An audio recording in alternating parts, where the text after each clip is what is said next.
En Belgique, dans toutes les écoles dites libres, les enfants sont soumis à un endoctrinement régulier de la part de l'Église catholique. Dans le plat pays, depuis l'âge de 5 ans jusqu'à l'âge de 17 ans, le cours de religion fait partie du quotidien. Lors de leur parcours, les enfants sont confrontés à de nombreuses disciplines, scientifiques et humanistes, qui leur permettent de mûrir leur jugement et de varier leur point de vue. Certains auront l'occasion de s'extraire de la pensée dogmatique en fréquentant les cours de sciences et de mathématiques. Pour les autres, ce sont les cours de latin, de grec, de géographie, d'histoire, qui leur permettront d'avoir le déclic. Grâce à cette confrontation des doctrines, les élèves parviennent au final à mettre les enseignements de l'Église à leur juste place. Certains s'étonnent que les églises de Belgique sont encore moins fréquentées que les églises françaises. C'est peut-être que l'exposition dès le plus jeune âge au dogme chrétien permet aux enfants de développer des résistances fermes et définitives contre ce singulier virus. En ce qui me concerne, j'ai eu l'occasion d'admirer d'une certaine manière le christianisme, mais je suis aussi bien convaincu que dans les faits, cette religion ressemble souvent aujourd'hui à ce qu'on pourrait appeler un musée des horreurs.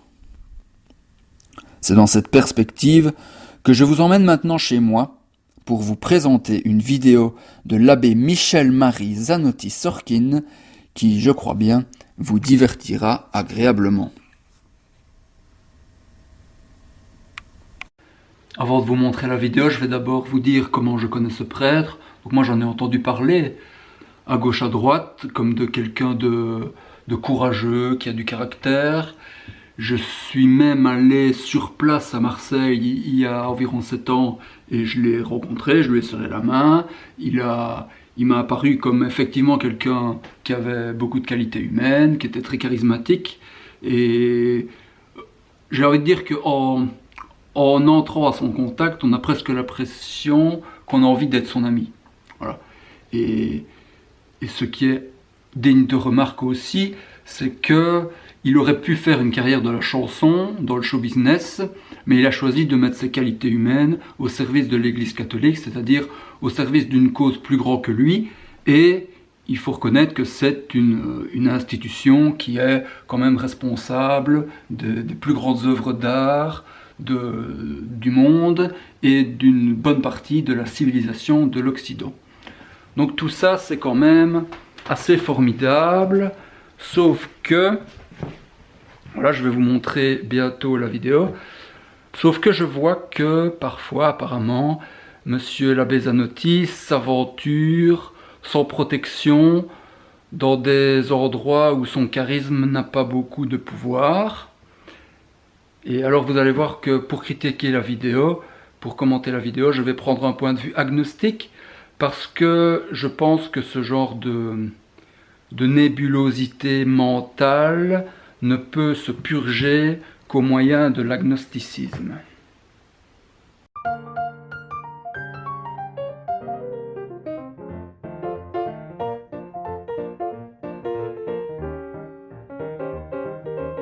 Bonjour à vous tous. Une question redoutable, mais qui sera vite réglée.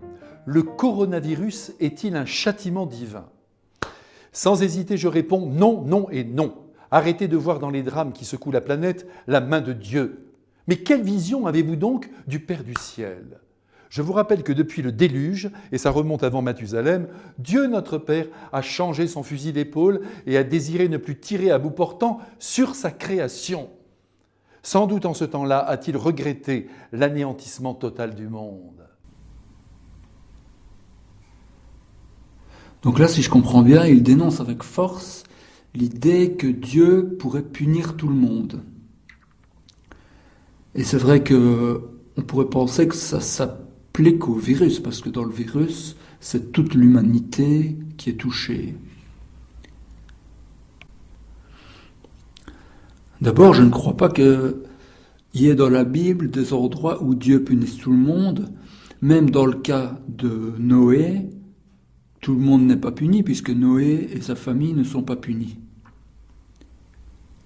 Mais il me semble qu'il y a quand même plus grave, c'est que le père Zanotti nous peint la figure d'un Dieu qui change de fusil d'épaule, sans qu'on comprenne vraiment pourquoi il change de fusil d'épaule. Mais s'il se comporte ainsi, si hier il a changé de fusil d'épaule, en fait aujourd'hui et demain il peut encore changer. Au final, même si le père dit avec force que non, le virus n'est pas un châtiment divin, en réalité, les phrases qu'il dit après nous donnent à penser que c'est tout à fait possible que ce soit un châtiment divin, qu'il aurait pu changer de fusil d'épaule soudain et châtier toute l'humanité. Mais maintenant, il a développé plus ou moins deux possibilités, soit Dieu punit tout le monde, soit il punit un groupe de personnes de façon ciblée, mais il n'a pas dit que la deuxième solution était vraiment une bonne solution. Donc peut-être qu'il va nous donner encore d'autres possibilités pour qu'on puisse trouver refuge dans un autre endroit. Sans doute en ce temps-là a-t-il regretté l'anéantissement total du monde. Et par son Fils, notre Seigneur Jésus-Christ, venu vivre parmi nous durant une trentaine d'années, nous connaissons sa patience et son respect pour nos destinées qu'il veut heureuses. Nous voilà donc avec trois possibilités. La possibilité qui a été rajoutée, c'est que Dieu est patient, mais tellement patient apparemment que sa patience n'a pas de limite. Et donc il serait possible de penser ici, c'est encore une figure que M. Zanotti nous donne, que que Dieu ne punisse personne. Un peu comme un papy un peu gâteux qui regarderait des enfants se disputer, l'un faire du mal à l'autre, et lui, le papy, il serait content de voir la jeunesse s'amuser, et il serait finalement assez indifférent à ce qui se passe. Il me semble quand même qu'on peut lui faire crédit à monsieur l'abbé Zanotti d'avoir une certaine hésitation. Donc entre la deuxième possibilité et la troisième possibilité, il ne tranche pas vraiment, il nous laisse libres, il nous laisse tirer notre plan. Mais ça me semble quand même fondamental comme question. Où est-ce que je vais prendre refuge ? Mais peut-être que avec le temps qui reste, parce qu'il lui reste quand même beaucoup de temps là, peut-être qu'il va nous aider à résoudre ce problème. Parce que si on est dans la deuxième possibilité, que Dieu punit les gens méchants, ben on pourrait se demander pourquoi est-ce qu'il ne le fait pas plus souvent. Et s'il punit les bons, s'il punit personne, c'est problématique aussi. Donc il faudrait qu'il nous aide à détruire toutes les angoisses qui surgissent de ces deux possibilités-là. Il lui reste encore une minute de parole et j'espère qu'il va nous aider là. Surtout s'il y a des enfants qui écoutent, c'est quand même assez grave. Dans une pièce d'Henri de Monterland, le cardinal d'Espagne, qui nous ramène aux heures de l'Inquisition, on entend retentir cette parole. Dieu met la main aux grands événements et laisse le reste au hasard. C'est en partie vrai. Cependant, il faut garder à l'esprit que Dieu étant Père, il suit nos journées avec une attention soutenue, en veillant sur nous, et même en nous accordant parfois des petites grâces qui viennent réjouir et embellir notre vie. Croyez-vous que c'est lui qui a inoculé la tuberculose à Saint Dominique Savio pour le faire mourir à l'âge de 15 ans ? Croyez-vous qu'il en a fait autant dans les poumons de Sainte Thérèse de l'Enfant Jésus ? A-t-il commandé à ses anges de flanquer le sida dans le corps des jeunes filles qui par millions sont morts ? Arrêtons le massacre. Donc là, il avait déjà réussi à nous peindre 3 figures de Dieu qui étaient monstrueuses, et il réussit maintenant à nous en peindre une 4e qui est encore plus hideuse que tout ce qu'on a pu imaginer. Il s'agit d'un Dieu, cette fois-ci, qui commande spécialement à ses anges d'aller faire du mal aux gens gentils. Et alors là, monsieur l'abbé, à toute une rhétorique, et là il prend du temps vraiment pour vraiment défendre que ce n'est pas possible. C'est assez impressionnant. Alors récapitulons si vous voulez bien, donc toutes les figures de Dieu. Donc voilà, il y a un Dieu capricieux qui change de fusil d'épaule, qui laisse au hasard beaucoup de place. Il y a aussi l'idée de grand-papa gâteau qui ne punit personne et qui est indifférent à tout ce qui se passe. Et enfin, comme si ça ne suffisait pas, le pur sadique qui torture par plaisir des gens innocents.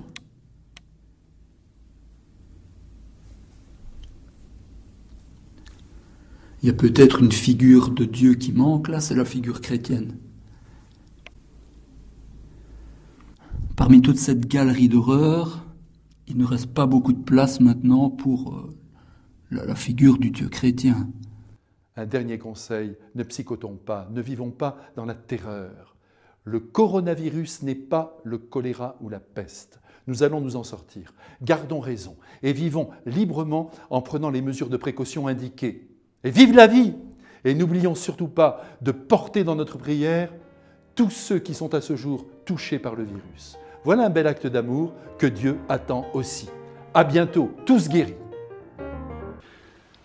Je ne comprends pas très bien pourquoi il dit tous guéris. Peut-être qu'il croit que par sa force de persuasion, tous ses auditeurs vont être guéris du virus. Ce que je peux affirmer, c'est que tous ne vont pas être guéris de leur confusion mentale. Normalement, son métier de prêtre est de maintenir en nous une belle image de Dieu et de ne pas de limiter dans notre esprit la propagation d'images mauvaises de Dieu. Et là, on dirait qu'il entreprend le projet contraire. Je vais voir maintenant si d'un point de vue agnostique, je peux résoudre cette question. Alors si je devais résoudre cette question-là, qu'est-ce que je ferais ? Donc on a différentes possibilités, différentes figures de Dieu. Comment est-ce qu'on peut faire le ménage dans tout ça ? Il me semble d'un point de vue agnostique, c'est finalement assez simple. Parce que le seul Dieu qui pourrait avoir mon admiration, ce serait un Dieu juste, bon, et plus juste et plus bon que moi. Donc déjà, à partir de ce principe-là, je peux éliminer tous les dieux monstrueux qui peuplent l'imagination malade de Monsieur l'abbé. Il ne reste plus que le Dieu de Jésus-Christ, un Dieu qui serait bon envers bon envers tout le monde, mais qui prendrait soin des gens comme d'un troupeau, en donnant les soins qu'il faut et en protégeant aussi le troupeau contre les loups et en étant sévère pour les loups. Donc là, parmi toutes les possibilités qui nous ont été données, lesquelles seraient possibles, qui punissent tout le monde, c'est pas possible, qui punissent personne, c'est pas possible non plus, et qui punissent seulement les bons, c'est pas possible non plus. Donc il ne reste plus que la deuxième possibilité, et ça, un enfant comprendrait. Il reste alors la deuxième question à résoudre, par quels moyens Dieu agit-il dans le monde ? Et là, effectivement, s'il n'y a que les deux possibilités que nous donne Monsieur l'abbé, ça va être difficile de concilier la bonté de Dieu avec ce qu'on voit. Mais il y a bien sûr une troisième possibilité, c'est qu'il crée les lois, et que ce sont les lois qui font que la justice se réalise partout.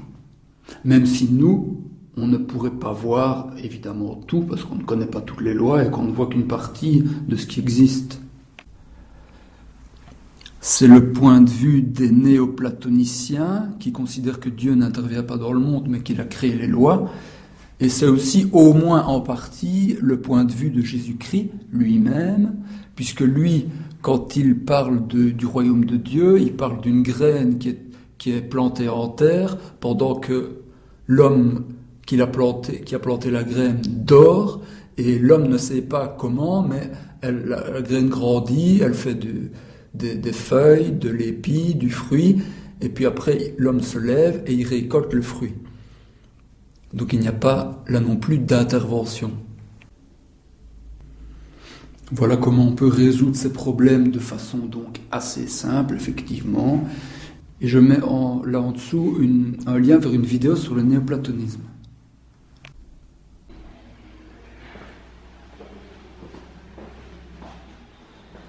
C'est nous qui devons nous occuper de ça aussi maintenant.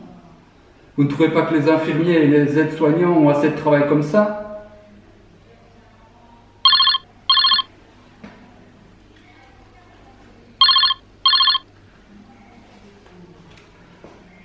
Combien y a-t-il de philosophes en France? Combien de journalistes? Combien de professeurs?